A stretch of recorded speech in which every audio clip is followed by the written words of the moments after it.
warahmatullahi wabarakatuh.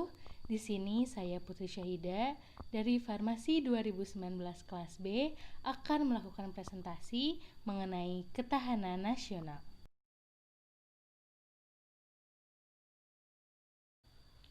Konsepsi ketahanan nasional Indonesia menggunakan pendekatan keamanan dan kesejahteraan, di mana antara kesejahteraan dan keamanan ini dapat dibedakan tetapi tidak dapat dipisahkan.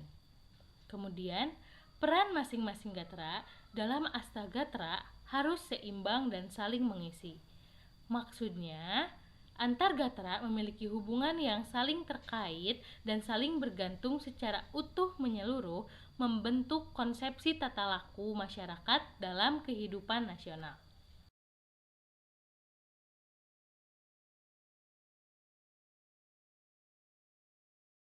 Bahasan kita selanjutnya ialah mengenai sifat-sifat ketahanan nasional.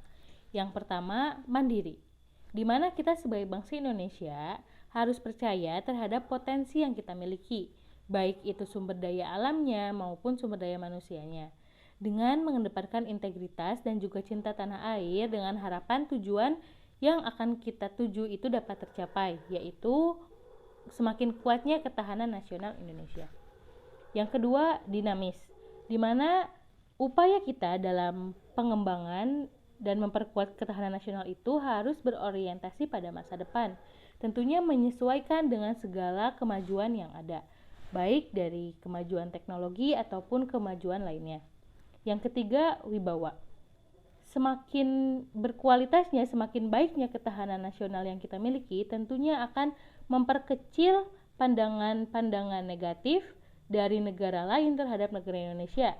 Hal ini nantinya akan meningkatkan kepercayaan diri kepada masyarakat Indonesia dengan harapan akan terbentuknya atau dikembangkannya upaya-upaya untuk memperkuat ketahanan nasional.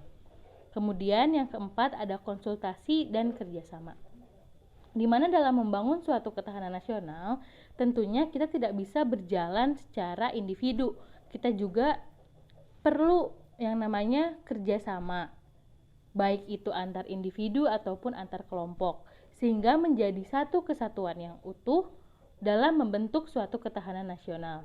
Kemudian konsultasi juga diperlukan agar kita tahu apa saja kekurangan dan apa hal-hal yang perlu kita perbaiki dalam upaya pengembangan ketahanan nasional.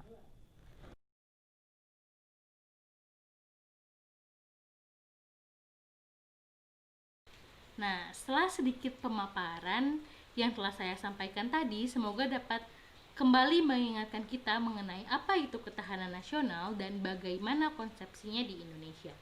Sekarang kita akan berbicara mengenai peran dan fungsi mahasiswa dalam menjaga dan memperkokoh ketahanan nasional.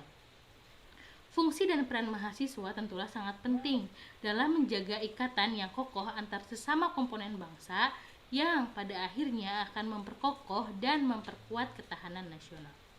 Terlebih kita sebagai mahasiswa dianggap oleh masyarakat sebagai suatu kelompok atau suatu kalangan dengan intelektualitas yang lebih daripada masyarakat pada umumnya, yang diharapkan mampu menanamkan atau menerapkan nilai-nilai kemanusiaan yang telah kita dapatkan di bangku kuliah ke kehidupan yang nyata kepada masyarakat Indonesia.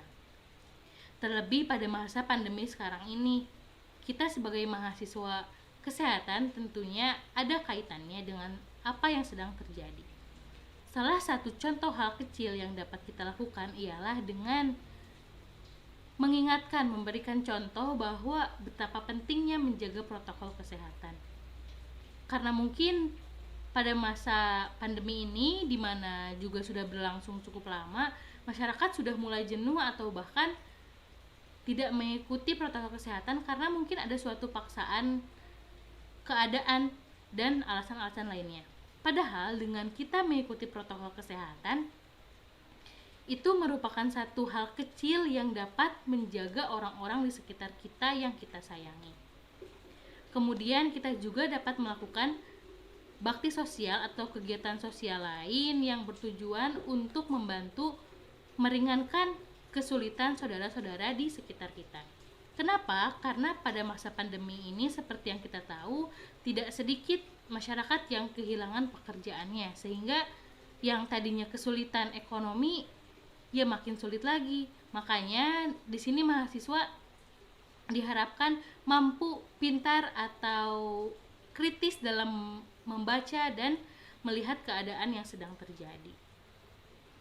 Mahasiswa dapat menunjukkan moralitas dan karakter yang kuat.